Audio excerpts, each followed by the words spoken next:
Imagine living your life after 50 and feeling energized and excited about your future. Welcome to the Women in the Middle podcast, the podcast for women who are ready to figure out what they want and create the life they deserve. Here's your host and master certified life coach, Susie Rosenstein. Hey there. Today we're talking about midlife expectations and you, the good, the bad, and the ugly. Let's go. Welcome back to the podcast Women in the Middle with over 1 million downloads and counting. I'm your host, Susie Rosenstein, your master certified coach and midlife mentor, and I am so glad to be here with you again. So I was watching the remake of Sex and the City recently. It's called And Just Like That. Do you watch it? Something in the show last week inspired me to create this podcast episode because it's a huge thing going on with women in the middle. There was a scene where everyone was at a dinner party and each of them was asked to share one word that captured what they are ready to give up now in midlife. So think about it. At this age, you've been dealing with some stuff for decades. And you may have realized that some of it just isn't cutting it anymore. It's just not serving you at all. So ask yourself, what are you ready to give up? What are you ready to stop focusing on, to stop spinning about, and to stop the drama about? What would it be for you? Only one word. Now, on the TV show, they went around the fancy dinner table, one guest at a time.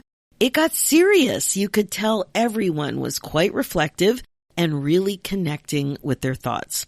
The host of the dinner party went last, and she said, expectations. So, now that I've got your attention, before we take a deep dive into this juicy topic of expectations, just quick, I want to make sure you know about a couple new ways to have more fun with what's going on with me in my coaching world. Well, first of all, I have to say, just with me, the air conditioner broke. So what's going on with me right now is I'm not that comfortable. I am sweating. I love my house really cold. We were out for the weekend and we came back and it is hot. It is hot in the house. So I might be sleeping in the basement tonight. I don't know. But that's not what I wanted to tell you about in this section. I wanted to talk to you about the new ways to have more fun with me in terms of coaching. So the first new thing with the Women in the Middle podcast is the new podcast club, and you are invited. The podcast club is basically a book club experience for the podcast. We're going to be going deeper into the podcast conversation started in a recent episode. You get a Zoom call with me once a month, an easy-to-use podcast Go Deeper guide with thought-provoking questions to help you apply what you're learning on the podcast to your own life, and also some fun surprises along the way, including prizes. You'll also be able to chat with me directly and share your thoughts with me and other like-minded women.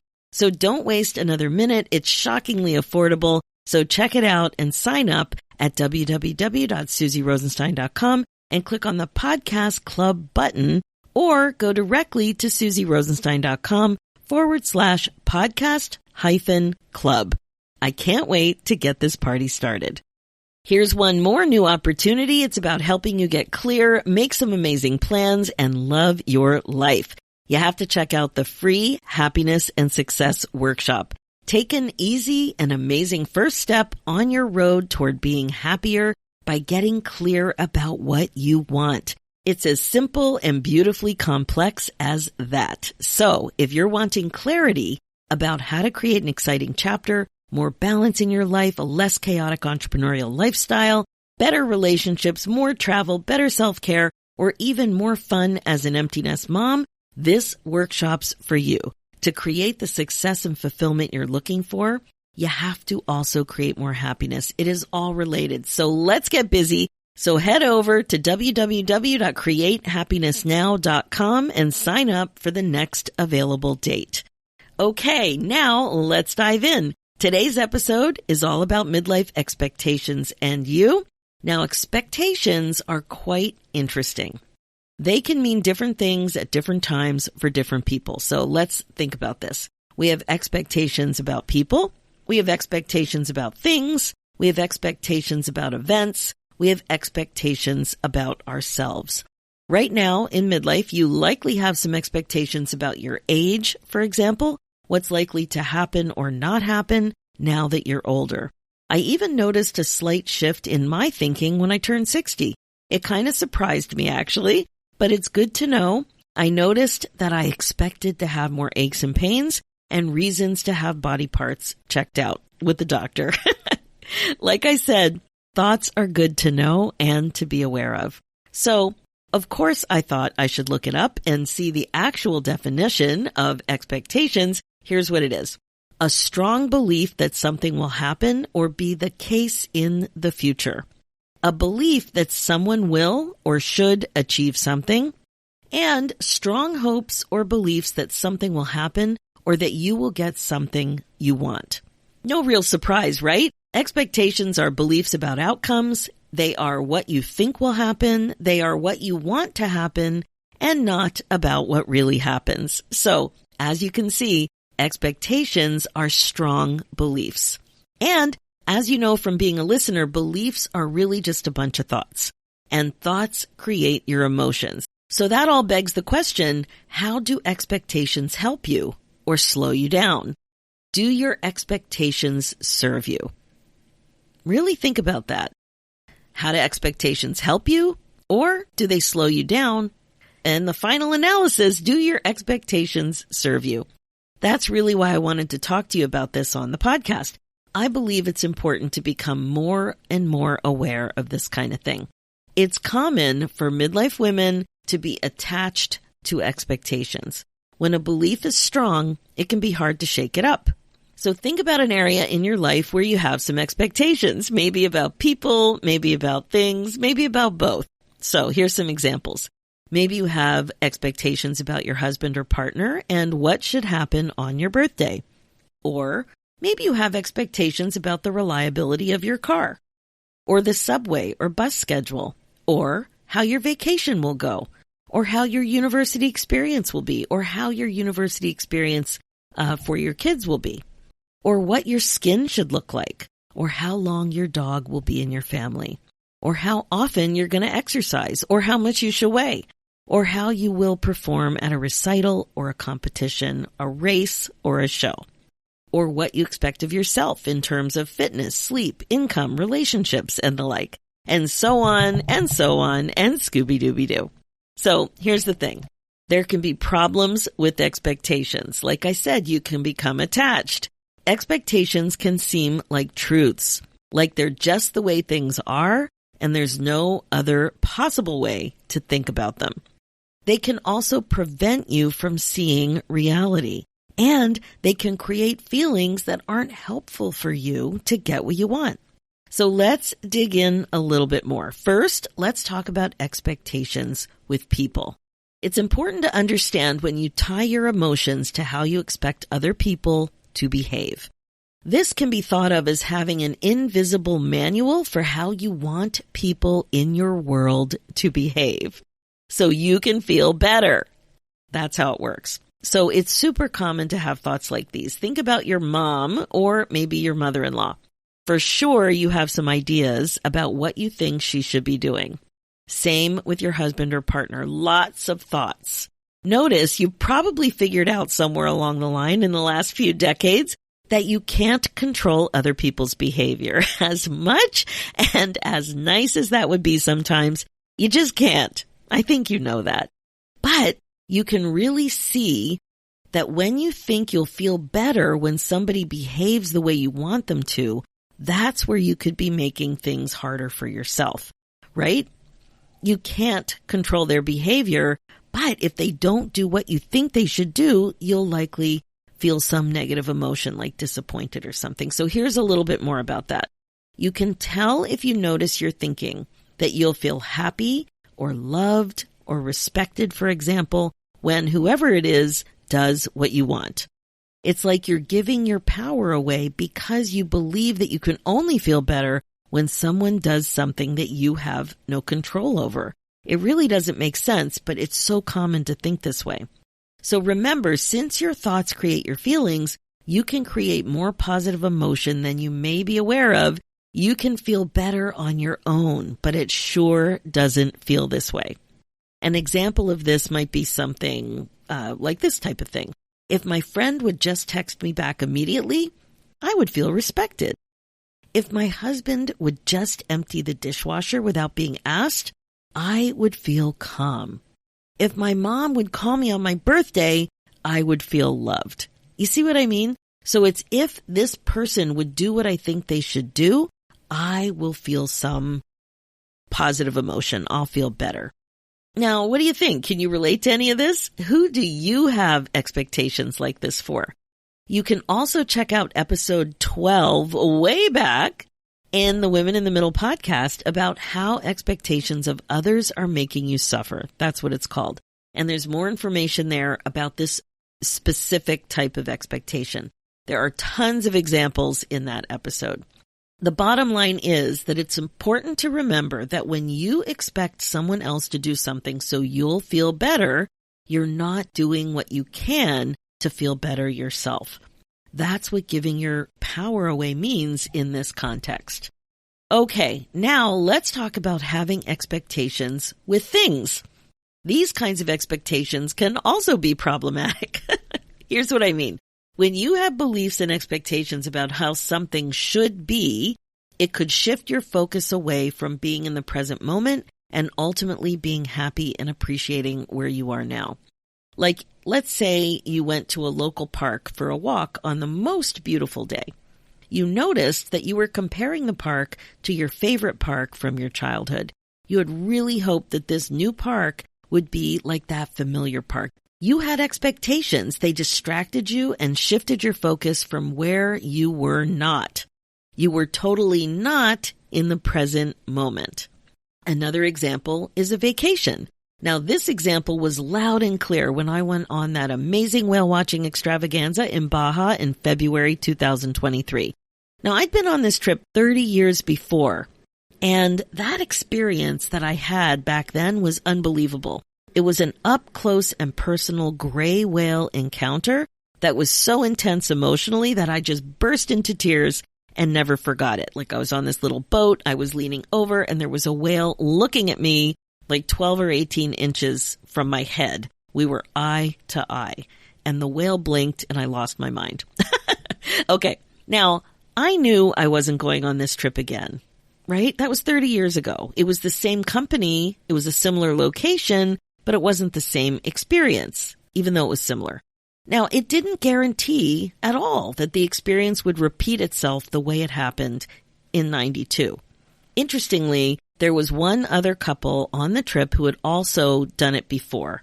Not as long ago as I had, but it was fun. They had done it before and they're back, and I had done it before and I was back. But the other 12 guests were new to this experience, and some of them had intense expectations of having intense friendly encounters with the whales. There was a tremendous amount of stress related to this expectation. Like, they were so concerned with it, so focused on it, and talked about it all the time about how disappointed they would be if it didn't happen. It was so clear how it was negatively affecting their 4-day trip. Very, very interesting. I wasn't in that space at all. As an avid whale watcher since 1985, I knew this firsthand. You just can't control whale behavior. You can't control people. How are you going to control a 40 or 50 ton whale? It's just so funny. You just can't. So witnessing all of this in real time really confirmed how much having expectations can take you right out of the present moment.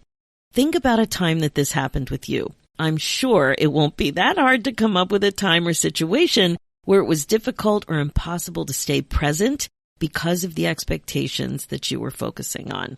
All right, now let's talk about expectations of yourself. Remember, we're looking at the extent to which expectations of yourself are useful or not. So I'm going to read you 3 quotes to set the stage. The first quote is from Sam Walton, and he says, "High expectations are the key to everything." The second quote is from Greg Anderson, and he says, "Let us be about setting high standards for life, love, creativity, and wisdom. If our expectations in these areas are low, we are not likely to experience wellness. Setting high standards makes every day and every decade worth looking forward to. And the third quote is from Mary Lou Henner, and she has a different view. She says, being in control of your life and having realistic expectations about your day-to-day challenges are the keys to stress management, which is perhaps the most important ingredient to living a happy, healthy, and rewarding life. So, those are three very different quotes. I'm curious, what about you? Do you tend to believe in setting realistic expectations or high expectations for yourself? For me, I've seen over and over again that I am way more prone to setting realistic expectations for myself. I've seen this with income goals for sure, fitness goals, eating goals, and the like. And when I witness someone else setting the bar super high, I notice it immediately and witness myself thinking that I could never do that. I notice it like when I catch somebody else just doing their thing and talking about their goals and they're shooting for the moon. I can't believe it. Like I just really notice that I don't do that. I have to really work on myself to do that. For me, I notice thoughts like these.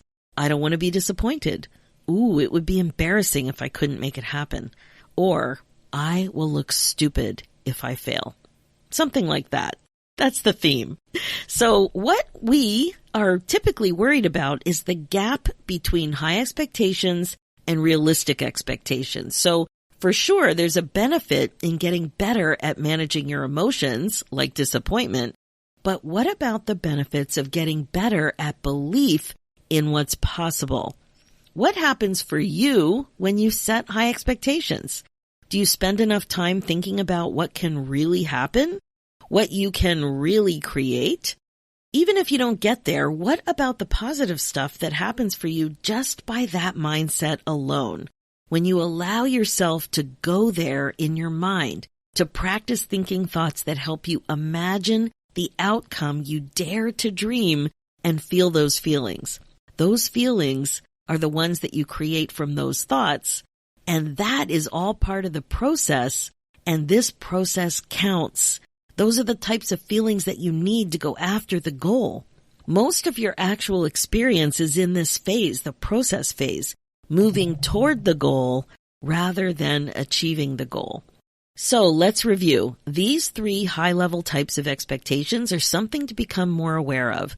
Expectations of people, expectations of things and events, and expectations of yourself. The more you notice about yourself and your tendencies, the better. Because like all of this mindfulness work, being more intentional is really the key. Now, as I was preparing for this episode, I remembered one time back in high school with my marching band that my tendency to fail in advance to set realistic expectations rather than grand expectations was alive and well. I was on one of the 5 band buses heading down. Now, if you were in marching band, you know exactly what I'm talking about with the band buses. Like I said, we had 5 of them. Anyway, we were driving down a few states away to national championships in the early 80s, and I distinctly remember saying to my friends on the bus that it wasn't likely that we could win because the schools from the warmer climates would have had more time to practice and prepare. They didn't have the winter between the marching band season and when the competition was. It was in the spring. I actually said that. I announced it like a proclamation. So here I was lowering my expectations and sharing these lowered expectations with others about how we as a band would perform worse than other bands in the competition. By the way, we won that championship. And it was such a big deal that our band director fainted right on the field. It was a pretty amazing experience, I gotta say, and very, very memorable. Okay, getting back to a high-level look at what's going on here, there are 2 final thoughts to consider when it comes to expectations. First, expectations can also be related to gratitude. So think about it. When you are so focused on what you expect, you're less focused on what you're grateful for having now. So what's gratitude? It's when you focus on what's good in your life and are thankful for what you have. Slow down, pause to notice and appreciate what you have, even basic needs in life, like water, internet, friends, family, maybe air conditioning in my case right now. It all counts when you think about what you have and what you can really be more grateful about. Now, gratitude really is a powerful emotion. You may know this firsthand. If you don't yet, it's totally worth it to work on it. It helps you refocus on what you have instead of what you don't have. More happiness now instead of later. So just think about how this can play out more in your life. Now, the second thing is staying more present is super important. Tom Sterner, the author of the book, The Practicing Mind, says, quote, "Your goal is to focus on the process and stay in the present. Then there are no mistakes and no judging. You are just learning and doing. You are executing the activity, observing the outcome, and adjusting yourself and your practice energy to produce the desired result. There are no bad emotions because you're not judging anything." So here's the question. How do you have expectations and stay present? It's possible to have the best worlds, isn't it? Or isn't it? What do you think? Tom Sterner proposes a solution. He says, keep yourself process-oriented, stay in the present moment, make the process the goal, and use the overall goal as a rudder to steer your efforts. And finally, be deliberate, have an intention about what you want to accomplish, and remain aware of that intention. Okay, I just love this. I refer to Tom Sterner in this book, The Practicing Mind, all the time. Make the process the goal and use the overall goal as a rudder to steer your efforts. That's the solution, I think, or at least it's a huge part of it. So like I said, something inspired me this week about expectations, and this is why we're talking about it right now. I've given you lots to think about, and as I mentioned in the intro, I saw something on that show, and just like that, the Sex and the City remake, that totally inspired me to think more about expectations, and I really wanted to talk to you about it. There was a challenge on that episode for a party of dinner guests to name something they wanted to let go of in one word, one by one in their group. The hostess said she wanted to let go of expectations. So I ask you, what expectations do you want to let go of? What are you ready to let go of? In midlife, it's a big deal. You've been thinking about this stuff for a long time, thinking in that kind of a way. You really have to wonder, has it been serving you or not? Has it been serving you or not? So in midlife, what expectations are you ready to let go of? And what expectations serve you just fine? What expectations are working for you? Lots of food for thought here today. As you're pondering all of this good stuff, remember curiosity and compassion for the win. Please don't be hard on yourself when you're thinking about expectations and you discover that some of them aren't serving you. I've given you lots to think about and ways to move forward, ways to increase your awareness. Just stay curious and be compassionate with yourself, and you'll be able to do it. You'll be able to move forward. So that is it for this episode. As you know, this podcast is all about how to love your life again after 50. It's really all about coaching you to be more intentional and to incorporate mindfulness into your life as a regular practice. This is how you put yourself on your agenda. My focus as your midlife coach is to help you get unstuck, clear, and focused on your current values and priorities so that you don't have regrets. I can help you create the success you're looking for. That's why I created the Women in the Middle Academy with you in mind. It's a warm, supportive, and fun coaching community of like-minded women who grow forward together so you feel great about your roadmap to a more fun, meaningful, and regret-free next chapter. So email me your questions and let's talk about it and see if it's for you. Go ahead and book your free, no-obligation momentum call at www.womeninthemiddleacademy.com. If you want to take the podcast conversation to a whole new level, join the Women in the Middle Podcast Club by heading over to SusieRosenstein.com and clicking the Podcast Club button. And if you're ready for more happiness and success in your life, head over to www.createhappinessnow.com and sign up for the next workshop. And one more thing, if you're interested in cruising with me in February, the Connection Cruise is waiting for you. Email me at info@SusieRosenstein.com and put cruise in the subject line and you'll get an email with the next steps. There are limited spots, so make sure to take action now. And finally, for show notes and links, head over to www.susierosenstein.com and click the podcast tab and look for episode 320. Thanks so much for listening. It's time for you to put yourself first, one thought at a time. I'm Susie Rosenstein, and I'll talk to you next week.